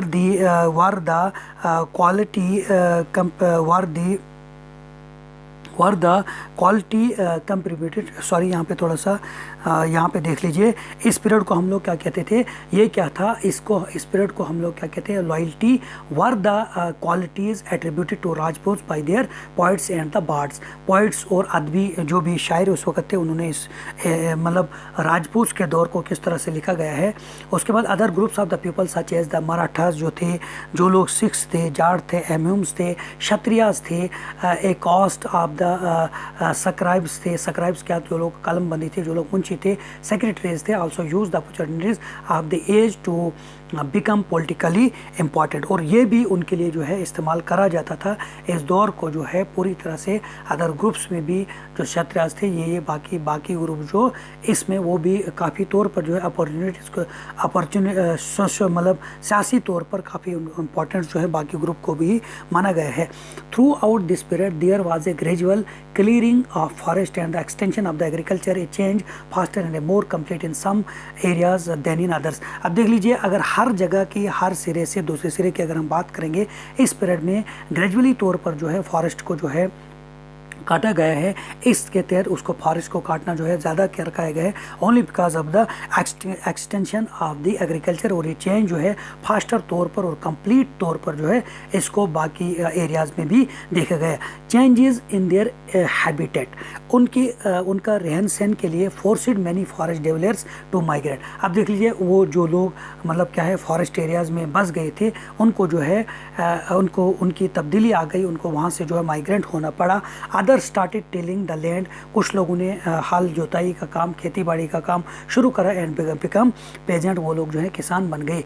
these new pageants, अब देख लीजिए ये जो न्यू पेजेंट्स जो हैं, These new peasants groups gradually began to be influenced by the regional markets। और इन्हीं तो को जो है नए पेजेंट्स जो है ग्रेजुअली तौर पर इनका इन्फ्लुएंस जो है जो रीजनल मार्केट्स जो है चीफ्टन थे, फ्रिश थे, मोनेस्ट्रीज थे और टेम्पल्स जो है इनके इन्फ्लुएंस को जो है इस ग्रुप के इन्फ्लुएंस को जो है उन्होंने रीजनली तौर पर जो है अपनाया। दे become part of a large complex society. अब वो लोग जो लोग फॉरेस्ट एरिया में रहते, जब वो सिटीज़ में गए, जो लोग उन्होंने वो माइग्रेंट हो गए फॉरेस्ट, तो जो लोग बाद में वो जो फॉरेस्ट में लोग रह रहे थे, बस गए थे, वो जो माइग्रेंट हो गए वो लोग किसान बन गए। अब उनकी इज्जत व आबरू जो है मार्केट्स के जो लोग रहते थे, चीफ्टन जो थे, प्राश्टन काफ़ी मिलने लगी। They become part of a large complex society and were required to pay taxes and offer goods and services to local lords. अब वो लोग जो है टैक्सेस को भरने लगे, टैक्स को पे करने लगे और ऑफ़र लगे चीज़ों को करने के लिए, क्योंकि जो यहाँ पे लोकल लार्ड्स वगैरह थे। As a result significant economy and social differences emerged amongst the peasant. अब देख लीजिए यहाँ पे जो है काफ़ी अहम जो है माशत जो है सोशल डिफरेंस जो है वजूद में आने लगा पेजेंट्स के दरमियान में। Some possessed more productive land, other also kept cattle. कुछ लोगों ने जो है काफ़ी ज़मीन को जो है पैदावार के लिए जो है कब्ज़े में रखा हुआ था, अपने इस्तेमाल के लिए वो लोग जो है इस्तेमाल कर रहे थे। और कुछ लोग जो है मवेशी भी पालने लगे। उसके अलावा सम कंबाइंड आर्टिसनल वर्क, कुछ लोग जो है कारीगरी, दस्तगिरी वगैरह करने लगे। और कुछ लोग जो है एग्रीकल्चर एक्टिविटी करने लगे ड्यूरिंग द लीन सीजन। और जब जो है दुबला पुतली मौसम जब होता था, ये लोग जो है जो आर्टिसनल थे, जो कारीगरी थे, दस्तगीर वगैरह जो थे वर्क, ये एग्रीकल्चर जो भी कल्टीवेटर जो थे, जो भी पेजेंट्स थे, उनके साथ हाथ बटाते थे, उनके साथ काम करते थे ड्यूरिंग द पीरियड ऑफ जब मौसम में खराबी आती थी। ऐसे society become more differentiate, people were grouped into jatis or the sub castes and ranked on the basis of their backgrounds and their occupation. अब देख लीजिए ये सोसाइटी को जो है इसको डिवाइड करा गया, इसको डिफरेंशिएट, टोटली डिफरेंट हो गई, मुख्तलिफ सोसाइटी बन गई। और लोगों के बैकग्राउंड्स के तहत, लोगों के ऑक्यूपेशन के तहत, लोगों के जातीज और सब कास्ट के तहत जो है उनके रैंक दिए गए। और फाइनली जो है ये लोग जो है ऑक्यूपेशन, उनके पेशों के तौर पर, उनकी बैकग्राउंड के तौर पर जो है मुख्तलिफ तरह के मतलब क्या कहते हैं ग्रुपों में इनको डिवाइड करा गया। Ranks were not fixed permanently, और रैंक्स जो है ये परमानेंट तौर पर इनको नहीं दिए गए। मिसाल के तौर पर मान लो कोई आज खेती कर रहा है, वो कारपेंटर बनेगा, तो उनके रैंक्स जो है फिक्सड नहीं थे। And varied according members of the जाति, और जाति के मेंबर्स के रिलेटेड उनके जो है रैंक्स चेंज होते थे। The status of the same jati could vary from area to area. अब मान ले जो एक ही जाति के जो लोग होते थे, मान लो कि उनका जो सरदार होता था, एक जगह पर मान लो उनका एक सरदार है, फिर जब वो दूसरी जगह गए वहाँ पे दूसरा सरदार था, लेकिन एक ही जाति का, मतलब दे वेरिड, मुख्तलिफ होते थे एक जगह से दूसरे जाने के लिए। Jatis frame their own rules and regulation to manage the conduct of their members. अब देख लीजिए हर जाति को अपने कानून कायदे जो हैं उनको जो है रूल एंड रेगुलेशन, कानून कायदे के तहत जो थे वो मैनेज करते थे, अपने मेंबर्स को लोग चलाते थे। These regulation were enforced by an assembly of elders, और ये बड़े लोगों के तहत जो है ये कानून कायदे जो थे, ये रूल और रेगुलेशन को एनफोर्स करा जाता था, तामील किया जाता था। उसके बाद नाफिस उनके ऊपर करा जाता था, जो भी उनके असेंबली के जो बड़े मेंबरान होते थे। उसके बाद describe in some areas as jati panchayat, और कहीं कहीं जगह पर जो है पंचायत, जाति पंचायत में जो है इनको डिसाइड करा जाता था। But jatis were also required to follow the rules of this villages, लेकिन जो जातीज जो थी उनको फॉलो कर, उनको ये ज़रूरत होती थी कि वो जो है जो गाँव के लोग जो है, जो गाँव के रूल जो है उनको फॉलो करना है। Several villages were governed by chieftain, और काफ़ी गाँव जो थे वो जो है अपने कौम या ज़ात के सरदारों से ही, कौम या ज़ात के ही सरदार उनके ऊपर जो है हुकूमत करते थे, उनके ऊपर जो है वो उनका सिस्टम चलाते थे। Together they were only one small unit of A state, तो उसी तरह से वो जो है एक स्टेट को मुंतखब करते थे। रीजन एंड अम्पायर के बारे में इसमें हम पढ़ेंगे। देखिए, इलाका, कित्ता और इसमें हम जो है अम्पायर, सल्तनत, इक़्तिदार आला, खुसूसन जो भी शहंशाह हैं, जो भी रूलर्स हैं, उनके बारे में हम लोग पढ़ेंगे। Large states like those of Cholas chapter 2, Tughluq chapter 3, Mughal chapter 4 encompassed many regions. अब देख लीजिए, अगर हम चावलाज की बात करेंगे, अगर हम मुगल्स की बात करेंगे, अगर हम तुगलक की बात करेंगे, अलग अलग एरिया जो थे इन लोगों ने क्या करे थे, हिंदुस्तान के घेरे हुए थे, यानी कि हिंदुस्तान के अलग अलग एरियाज़ में।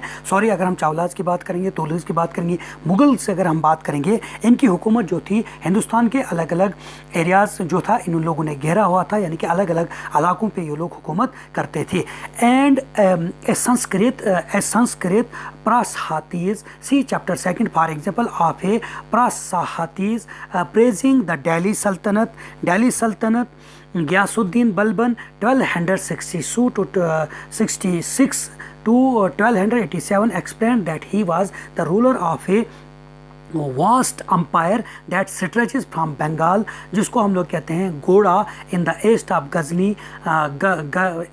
Of Ghazna in Afghanistan in the west and included all of the south, जिसको हम लोग द्रविडिया कहते हैं। अब देख लीजिए, अगर हम बात करेंगे तो यहाँ पे जो है प्रेजिंग किया जाता है, तारीफ करी जाती है उसके दौर को, दिल्ली सल्तनत के गयासुद्दीन के दौर को, जिसका पीरियड जो रहा है हम डिस्कस ही कर रहे हैं। We are discussing about the region and the empire के बारे में, किन किन इलाकों पर किन लोगों की हुकूमत जो थी। और यहाँ पे हम लोगों को तारीफ करी गई है, किसकी करी गई है, गयासुद्दीन बलबन की, जिसका पीरियड जो है 1266 से लेकर 1287 तक रहा है, और जिसका जो है वसी सल्तनत मानी जाती थी, जो अफगानिस्तान से लेकर हिंदुस्तान के साउथ इंडिया तक क्या थी, फैली हुई थी। पीपल ऑफ डिफरेंट रीजन्स जैसे गोड़ा, Andhra, Kerala, Karnataka, Maharashtra and Gujarat apparently fled before his आर्मीज। अब देख लीजिए, जो भी इन रीजन्स में जो लोग रहते थे, इन इलाकों में जो लोग रहते थे, वो जो थे वाज़ा तौर पर वो जो थे माजी का जो कुछ भी खजीना था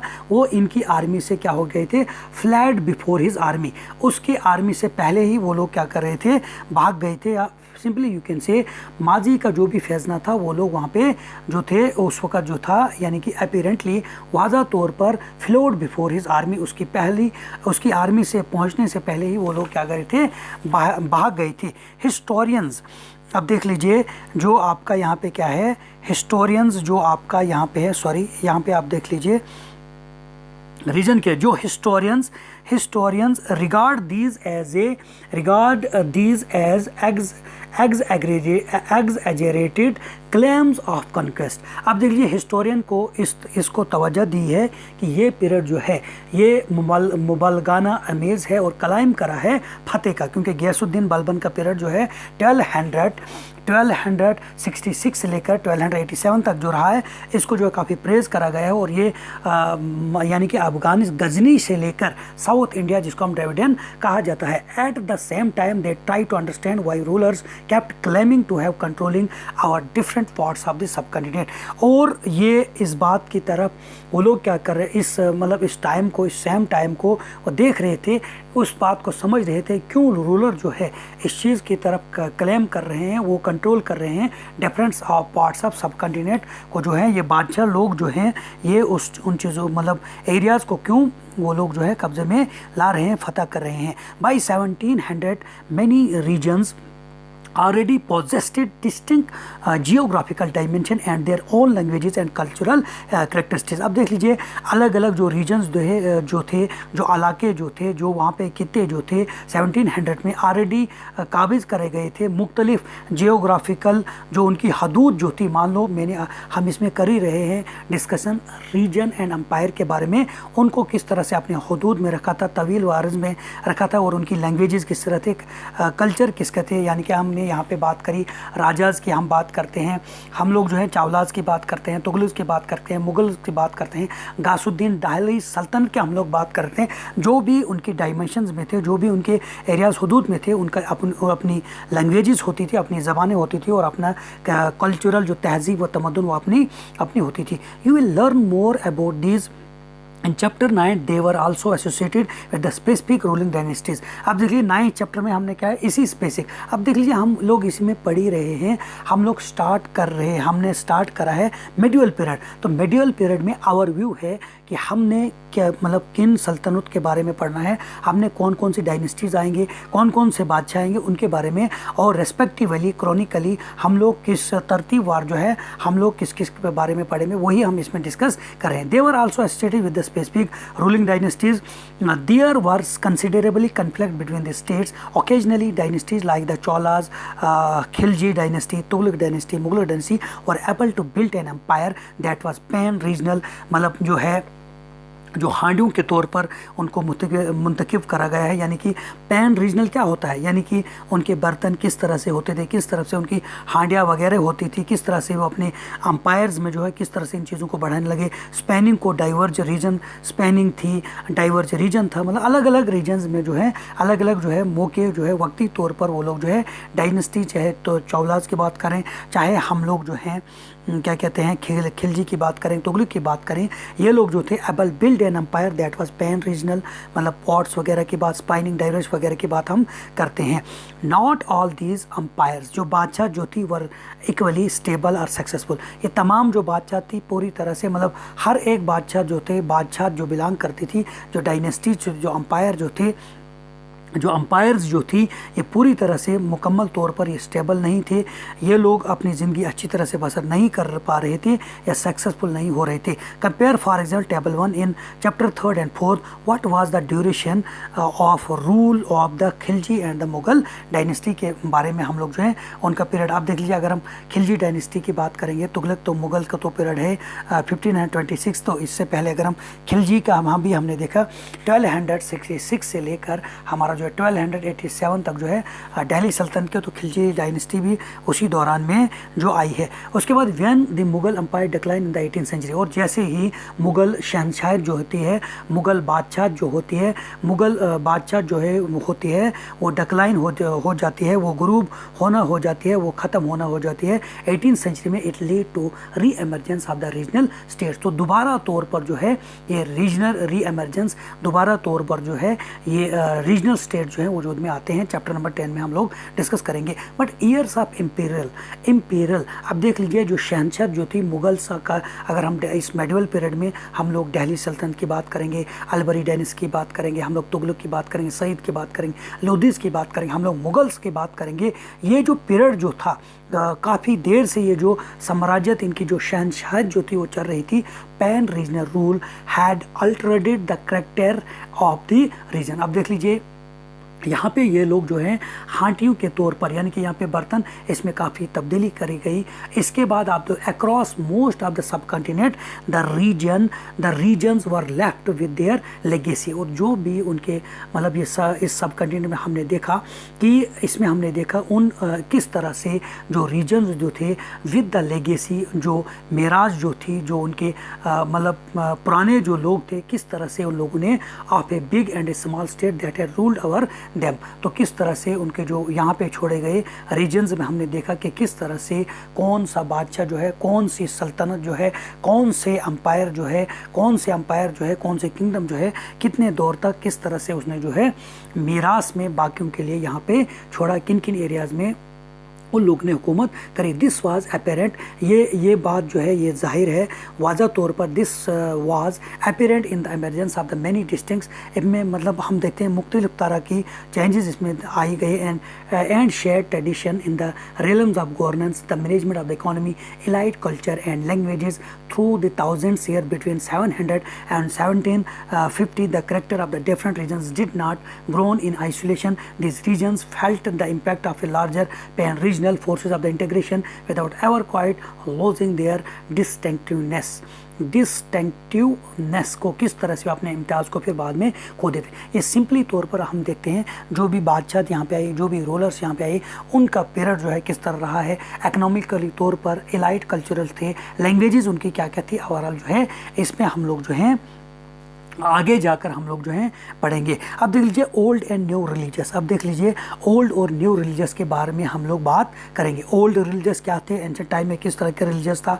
मेडिवल की बात करेंगे तो किस तरह के रिलीजियस थे, रिलीजन्स थे यहाँ पे, किस तरह से मज़ाहिब थे। और अगर हम बात करेंगे मॉडर्न की तो किस तरह से यहाँ पे चेंजिंग आ गई। The 1000 years of history that we are exploring witness major development in the religious tradition. अब देखते हैं अगर हम हज़ारों साल से पहले की अगर हम बात करेंगे तो किस तरह से खोजा गया, इस बात की गवाही देती है कि किस तरह से प्रोग्रेस हो गई मजहबी तौर पर, यहाँ के रज़म और रिवाज को दीन के धर्म के तौर पर किस तरह से प्रोग्रेस हुई। People's belief in the dime, लोग जो है देवताओं पर, देवी देवताओं पर उनका भरोसा था। Was some time deeply personal, किसी का कोई जो है एक भगवान पर यकीन करता था, किसी दूसरे देवता पर, कोई देवता देवी और देवता पर्सनल तौर पर उनकी जो है पूजा पाठ वो लोग करते थे। But more usually it was collective, तो अक्सर तौर पर वो कलेक्टिवली तौर पर उनकी जो है जो भी उनके डाइवन जो थे, जो भी देवी देवता जो थे उनकी जो है वो लोग क्या करते थे, पूजा करते थे। Collective belief in A super natural agency, और जो भी गैर कुदरती तौर पर जो चीज़ें थी उनको जो है agency. Religion was often closely connected with the social and economic organisation of the local communities as the social words of this groups alter to so too did their belief. अब देख लीजिए मतलब जो गैर ज़रूरी बिलीफ्स उन पे जो थे, लेकिन दिन ब दिन जो है रिलीजनी तौर पर वो लोग कनेक्ट जो है सोशली इकोनॉमिक तौर पर उन्होंने एक मतलब कम्युनिटी को बिलोंग करने लगे कि ये जो है ये भक्ति सिस्टम है, ये हिंदू सिस्टम है, ये अलग अलग जो है ब्रह्मनाज है, ये फलानी फलानी, और उसको कम्युनिटी में जो है डिवाइड करा गया। आहिस्ता मतलब वक्तन मतलब आहिस्ता तौर पर जो है सोशली तौर पर जो है पूरे वर्ल्ड्स की अगर हम बात करेंगे किस तरह से इन बिलीफ सिस्टम में जो है चेंजेस आ गई। It was during this period that important changes occurred in what we call the Hinduism today. जो आज हिंदू धर्म जो है, जिसको सनातन धर्म असली में कहा जाता है, वो धर्म जो है, तो हिंदूज़ की हम बात करेंगे उस धर्म में जो ग्रेट एक चेंज आई थी वो आई थी हिंदू धर्म की, हिंदुज़म की जो है हिंदुज़म वजूद में आ गया है।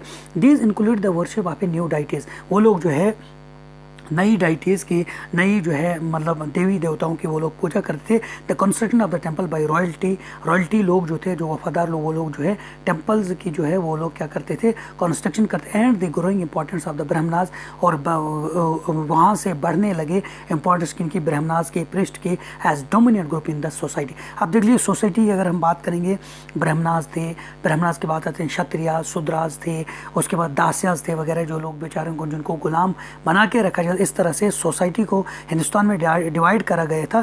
लेकिन अगर हम सबसे पहले हमारे क्या थे जो ब्राह्मण्स थे, उसके बाद प्रिस्ट, पादरी वगैरह जो लोग थे, यही डोमिनेंस उस वक्त हो गई।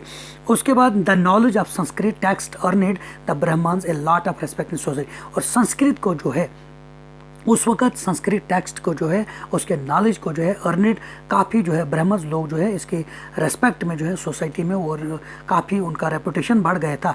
दियर dominant position was consolidated by the support of their patrons, जो उनके सरपरस्त में होते थे new rulers searching for prestiges. अब वो लोग जो लोग यहाँ पे रूलर्स जो थे वो जो है ब्राह्मणास को, जो ब्राह्मण्स बड़े बड़े ब्राह्मण्स प्रीस्ट को जो थे उनको अपने साथ रखा जाते थे। उनकी सरपरस्ती में ये लोग जो है ब्राह्मण्स वगैरह अपने वकार को बढ़ाने के लिए, न्यू रूलर्स को सर्चिंग करने के लिए, उनकी प्रेस्टेज, अपनी प्रेस्टेज को बढ़ाने के लिए, अपनी साख और इज्जत को बढ़ाने के लिए वो लोग जो थे उनके सरपरस्ती में रह रहे। देखो पैटर्न्स क्या होता है, an influential wealthing individual who support an other person, an artist, a craft person, a learned man or a noble. यानी कि पैटर्न्स क्या होता है, वो लोग जो जिनके पास ऑलरेडी यानी कि वही बादशाहों को यहाँ पे करा गए हैं, तो इनके तहत जो है जो हमारे ब्राह्मणास थे, प्रिस्ट थे, उनको किस तरह से डोमिनेंस मिल गई। One of the major development of this period was the emergence of the idea bhakti. पहले तो हिंदुज़म जो है, जो आज हम हिंदुज़म जो है वो वजूद में आ गया, हिंदुज़म को आकर्ट हो गए, एक अहम जो है उस वक्त जो है चेंज आ गई। दूसरा जो है उसको हम भक्ति सिस्टम कहते हैं। संस्कृत लैंग्वेज जो है काफ़ी लग रही थी। उसके बाद जो है डेवलपमेंट ऑफ द भक्ति सिस्टम आइडिया जो है वजूद में आ गया of A loving personal deity, यानी कि भक्ति सिस्टम अपनी पर्सनल डाइटी को, अपनी मूर्ति को, अपनी जो उनकी जो देवी और देवता होते थे उनकी पूजा के लिए दे डिवोटीज उनको पुरजोश से हामी या स्पुर could reach without aid of the priest or the elaborate rituals. You will be learning about this and other tradition in this 8th chapter में हम लोग जो है उसके बारे में डिस्कस करेंगे। अब देख लीजिए उसके बाद this was also the period when the religions appeared in the subcontinent merchants and migrants first brought the techniques of the holy Quran to India in the 17th century. Muslim regarded the Quran as their holy book and accepted the sovereignty of the one God Allah, whose love, mercy and bounty embrace all those who believe in him without regard to social background. अब देखो मैं आपको एक बात बताऊं, अगर हम ancient की बात करेंगे उसमें ज़्यादातर हम लोग हिंदू धर्म की बातें, हिंदुज़म की बात करते हैं, भक्ति सिस्टम की बात करें, संस्कृत, ब्राह्मणास, प्रीस्ट की हम लोग बात करते हैं। लेकिन अगर मेडिवल की बात करेंगे, जैसे ही यहाँ पे जो है बाकी रिलीजन्स के जो है न्यू रिलीजन्स को जो है मजहबों को बाहर गए और यहाँ पे जो है मर्चेंट्स जो है बाहर के लोगों, मैं सिंपली यहाँ पे कहूँ जब अरब्स लोग यहाँ पे आ गए एज ए ट्रेडर वो यहाँ पे आ गए, तो वो कम्युनिटी जो है वो मुस्लिम बिलोंग करते थे और उनकी टीचिंग के लिए जो उनकी होली कुरान वो क्या था, वो उनका होली कुरान था और उस तरह से वो सिर्फ खुदा पे ही भरोसा करते थे। God is one and mercy है और वो बंटी है, मतलब पूरा फियाब्जाब है, वही रिवार्ड देने वाला है और embrace all of those in him without regard to. तो काफ़ी सारे लोगों ने जो है इस मज़हब को भी अपनाया without regard to a social background. किस भी बैकग्राउंड से थे तो लोगों ने जो है अब मुसलमान बनना शुरू कर दिया during the period of medieval period में। Many rulers were patrons of Islam, बहुत सारे रूलर्स जो थे उन्होंने क्या करा, वो सरपरस्ती हासिल की कौन से इल्म दीन जो इस्लाम का था उसके मतलब अहाते में वो लोग आ गए। एंड द उलमा learned theologians and the jurist, तो वो जो कानून के जो माहिर थे, ये जो आलम दीन जो थे, उन्होंने जो उलमा कराम थे उन्होंने काफ़ी थियोलॉजियन इल्म दीन को सीखा। उसके बाद and like Hinduism Islam was interpreted in A variety of ways bye it's followers. अब देख लीजिए काफ़ी इसमें जो है आप लोग देखते हो इसमें भी काफ़ी कम्युनिटीज़ है। जैसे हम बात करेंगे हमारे सामने क्या क्या है कि there were the Shias Muslim who believed that the prophet Muhammad son in law Ali was the legitimate leader of the Muslim community. अब आप लोग शिया कम्युनिटी जो है वो अली को ही पैगंबर मानती है, तो उनका कहना था ये लेजिटिमेट है, ये शादीशुदा माँ बाप की औलाद है और उसी को वो लोग मानते थे, शिया लोग उसको मानते थे। लेकिन जो लोग सुन्नी हैं वो लोग किसको पैटर्नेज मानते हैं, वो लोग जो है लास्ट में prophet Muhammad peace be upon him को मानते हैं। And was the Sunnis leader of the Sunnis Muslim who accepted the authority of the early leaders, खलीफा को वो लोग khalifa of the community and the succeeding khalifas. There were other important differences between the various schools of law, Hanafiya and Shafiyas है mainly in India and in the theology and the majestic tradition. तो किस तरह से यहाँ की रस्म और रवियत, किस तरह से जब इस्लाम का यहाँ पे गलबा हो गया, किस तरह से इस्लाम की कम्युनिटी कौन कौन से कम्युनिटीज़ हैं। अब हम बात करेंगे thinking about the time and the historical period. अब हम बात करेंगे thinking about the time and the historical periods के बारे में हम लोग बात करेंगे। टाइम के बारे में सोच विचार और हिस्टोरिकल पीरियड्स के बारे में हम लोग क्या है बात करेंगे। अब देख लीजिए historian don't see time just as a passing of hour days or years as a clock or a calendar the time. तो हिस्टोरियन ने टाइम को इस तरह से नहीं लिया, इस तरह से पास नहीं करा दिन और रात, ईयर्स और महीनों के लिए, या जिस तरह से कैलेंडर चल रहा है वैसे नहीं उन लोगों ने इस टाइम को जो है पास करा है। Time also reflect changes in social economic organisation in the persistence and transformation of the ideas and the belief. अब देख लीजिए वक्त के साथ साथ जो है काफ़ी जो है चेंजेस आती गई और वो लोग जो है सोशली तौर पर, समाजी तौर पर, इकोनॉमिकली माशत के तौर पर अलग अलग ऑर्गेनाइजेशन जो है वो लोग जो है हिस्टोरियन जो साबित कदम रहे और जिस भी तरह से उन्होंने नए नए बिलीफ्स जो है लोगों में मतलब राय जो उनकी थी, एतबार जो था, transformation of the ideas and the belief जो है हिस्टोरिकल पीरियड में जो है टाइम जो है वक्त के साथ साथ जो चेंज हो गए, belief system, socially, economy, overall जो कुछ भी यहाँ पे निज़ाम जो था वो परसिस्टेंसली वो जो है साबित कदम रहे हिस्टोरियन, और उन्होंने जो है ये आइडियाज़ जो है दिन ब दिन जो है ये मतलब जो है इनको जो है डेवलप करा। The study of time is made some time easier by dividing the past into a larger segments period that possesses shared characteristics। अब देख लीजिए study time is made somewhat easier by dividing the past into. अब देखिए past के period को जो थोड़ा बहुत लार्ज पीरियड हम लोग मानते हैं, क्योंकि इस सेगमेंट का ये जो पीरियड है ये काफ़ी देर तक जो है इसने इसके कैरेक्टरिस्टिक्स को जो है फॉलो करा है, इसलिए इस पीरियड को जो है ज़्यादा माना जाता है। In the middle of the 19th century, अगर हम मिडल 19th सेंचुरी की बात करेंगे, British historian divided the history of India into 3 periods. अब देख लीजिए अगर हम मिडल 19th सेंचुरी की बात अगर हम करेंगे, दरमियानी 19वीं सदी की अगर हम बात करेंगे, ब्रिटिश ने इंडियन तारीख को, इंडियन हिस्ट्री को जो है 3 पीरियड्स में डिवाइड करा, हिंदू, मुस्लिम एंड ब्रिटिश में। जिस तरह से मैंने आपको कहा था एंशिएंट, मेडिवल एंड मॉडर्न, जिसको हिस्टोरियन ने डिवाइड करा है। हिंदू पीरियड को एंशिएंट पीरियड हम कहेंगे, और उसके बाद मुस्लिम पीरियड को हम लोग मेडिवल पीरियड कहें, और ब्रिटिश पीरियड को हम लोग जो उसके बाद हमारा जो होता है मॉडर्न को हम लोग ब्रिटिश पीरियड कहेंगे। This division was based on the idea that the religion of the rulers was only important historical change and that were no other significant development in the economy, society and culture. अब देख लीजिए किस तरह से इस division को करा गया है। वक्त मतलब यहाँ पे आप लोग देख लीजिए कि अलग जो रूलर्स थे उनका अलग अलग वो लोग जो है रिलीजन से वो लोग बिलोंग करते थे, और वो किस तरह से उनकी हिस्टोरिकल जो चेंज थी, और उसके बाद आप लोग देखिए अदर सिग्निफिकेंट जो भी किस तरह से उन्होंने डेवलपमेंट करा है इकोनॉमिकली, सोशली और कल्चरली तौर पर अलग अलग दौर में जो है इसको इग्नोर करे। Such a division also ignored the rich diversity of the subcontinent. तो उसको जो है जो हमारे पास जो है जो रिसोर्सेज जो है वो ज़्यादा से ज़्यादा अवेलेबल होने लगे, अब जो है इसको पूरी तरह से मतलब इस पीरियड को जो है हमने जो है पूरी तरह से डाइवर्सिटी को जो है इसको इग्नोर करा, और रिच तौर पर जो है हमने इसको हिस्टोरिकल जो हिस्ट्री का जो पीरियड है उसको हमने डिवाइड करा। फ्यू हिस्टोरियंस, अब देख लीजिए few historians follow this periodisation today. Most look to economic and social factors to characteristics the major elements of the different movements of the past. अब देखिए कुछ लोग जो है कि हिस्टोरियन इसी को फॉलो करें, लेकिन कुछ हिस्टोरियन जो है सोशली और इकोनॉमिकली, समाजी और सियासी माशत के लिहाज से उन्हीं करेक्टरिस्टिक्स को जो है ज़्यादा जो है पास्ट में अहमियत देते हैं। द हिस्टोरियंस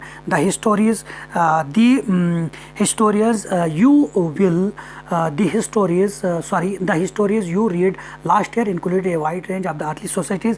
अगर हम उन हिस्टोरियंस के बारे में बात करें जो लास्ट ईयर हमने 6th क्लास में पढ़े, उन्होंने ज़्यादातर शामिल किसको करा था, सोसाइटीज़। उसमें हमने कौन कौन सी, यानी कि 6th क्लास में आपने हिस्टोरियंस ने जो वहाँ पे हमको मटेरियल रिसोर्सेज दिया है, उसमें हमने क्या पढ़ा था, अर्ली सोसाइटीज़ के बारे में पढ़ा था, जिसमें हमने क्या पढ़ा था, अर्ली सोसाइटीज़ के बारे में हमने क्या पढ़ा था, हंटर गैदरिंग के बारे में पढ़ा था, अर्ली फार्मर्स के बारे में, people living in towns and villages के बारे में पढ़ा, and early empires and the kingdoms के बारे में हम लोगों ने पढ़ा। The historians you will be study this year और often describe as a medieval period. अगर हम मेडिवल की बात करेंगे, यानी कि 7th क्लास में जो आप लोग पढ़ रहे हो, जिसको हिस्टोरियन ने जो है डिस्क्राइब करा है मेडिवल पीरियड, इसमें हम लोग क्या स्टडी करेंगे, we will study in this period you will be find out more about the separate of peasant society, किस तरह से किसान सोसाइटी जो है वो बढ़ गई, the rise of regional and imperial state formation sometime at the cost of the pastoral and the forest people, किस तरह से वो लोग दिहाई पेस्टोरल पीरियड से वो लोग किस तरह से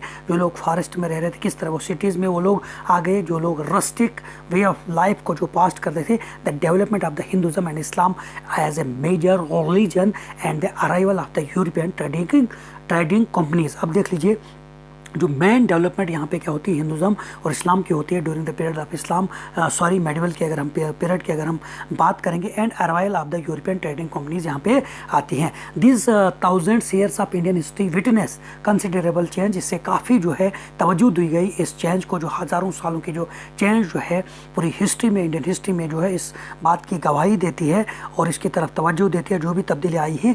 और after all the 16 and the 18 and the after all the 16 and the 18th centuries were quite different from the 8th and the 11th. अगर हम 8th और 11th सेंचुरी की बात करेंगे उसमें और 16 और 17th सेंचुरी में काफ़ी डिफरेंस मुख्तलिफ तौर पर जो है इस सेंचुरी में हम लोग तब्दीलियाँ देखते हैं. Therefore describing the entire period as one historical unit is not without this problem. तो कोई भी जो है पीरियड इसको डिस्क्राइब, कोई भी जो पीरियड की अगर हम बात करेंगे मेडिवल एंशिएंट मॉडर्न, कोई भी प्रॉब्लम के बगैर नहीं रहा. Moreover the medieval period is often contrasted with the modern period. ये जो है इसमें मेडिवल वस्ती दौर और जो अगर हम बात करेंगे जदीद दौर की, इसमें काफ़ी कंट्रास्ट वजूद में आए हैं. उसके बाद हम कहेंगे modernity carries with it as a sense of material progress. तो मॉडर्निटी में हम लोगों ने क्या देखा, मटेरियल को प्रोग्रेस करा गया, यानी कि यहाँ पे लोहा चांदी का हर एक तरह का इस्तेमाल किया जाने लगे. एंड इंटेलेक्चुअल एडवांसमेंट लोगों में बाशूर बनने लगे. This seems to suggest that the medieval period was lacking in any change whatsoever, but of course we now this was not the case. ये केस नहीं था कि सिंपली हम लोग इस बात को नहीं करेंगे कि ये जो मेडिवल पीरियड था इसमें कुछ तरह की लेकिंग चेंजेस, इसमें भी काफ़ी सारी चेंजेस आ गई. एंशंट के बाद मेडिवल में चेंजेस आ गई, फिर मेडिवल से जो है मॉडर्न की तरफ चेंजेस आ गई. During this 1000 years the societies of the subcontinent were transformed often and economic in several regions reach a level of prosperity and attracted the interest of the European trading companies. अब देख लीजिए किस तरह से हज़ारों सालों की ये सोसाइटी जो है इस बर आज़म में किस तरह से ट्रांसफर हो गई, माशत के तौर पर जो है सेवरल रीजन्स में डिवाइड हो गई और यहाँ पे खुशहाली की तरफ लोग जो है बढ़ गए और इंटरेस्ट जो है यूरोपियन ट्रेडिंग कंपनीज़ का यहाँ के हिंदुस्तान की तरफ जो है वो लोग माइल हो गए. As you read this book look out for science of change and historical processes at a work. आपने देखा इस बुक में हम पढ़ेंगे साइंस ऑफ चेंज और हिस्टोरिकल जो भी प्रोसेस है उसके बारे में हम लोग किस तरह से तब्दीली आ गई. Also whenever you can compare what you read in this book with what you read the last year, look out for changes and continuities whenever you can and look at the world around you to see what else the changes are the remained are the same. तो simply मैं आपको यही कहूँगा, today we have discuss your chapter that's name is tracing changes through 1000 years. किस तरह से हमारी society जो है हमारी हज़ारों सालों के सोच व विचार के बाद, हज़ारों सालों की नकल व हरकत के बाद यकसर खींचा उतारा जो कुछ भी हमने खींचा, हमने देखा कि किस तरह से हमारी सोसाइटी जो है एंशंट पीरियड में थी, जो हमने 6th क्लास में पढ़ा, उसमें किस तरह से लोग जो है रह रहे थे, उनका कल्चरल सिस्टम क्या था, इकोनॉमिकल सिस्टम क्या था, पॉलिटिकल सिस्टम क्या था, आर्ट एंड कल्चर उनका क्या था, वो टूल्स किस तरह से इस्तेमाल करते थे, उनका जो है रिलीजन्स उनके किस किस तरह के थे. और उसके बाद अगर हम बात करेंगे मेडिवल की पीरियड की बात के दिल्ली सल्तनत का आना यहाँ पे होता है, राजपूत का आना यहाँ पे होता है, उसके बाद मुगल सल्तनत का, उस दौर में किस तरह का art and culture, religious, administrative, economical and political structure रहा. उसके बाद अगर मॉडर्न की बात करेंगे किस तरह से ईस्ट इंडिया कंपनी यहाँ पे और किस तरह से ओवरऑल हमने इसमें यही देखो. द सिंपल ट्रेस मीन्स क्या होता है, ट्रेस मीन्स होता है उसके पीछे से जानना कि किस तरह से हमारी सोसाइटी का वजूद हो गया, किस तरह से हमारी सोसाइटी जो है वो बन गई.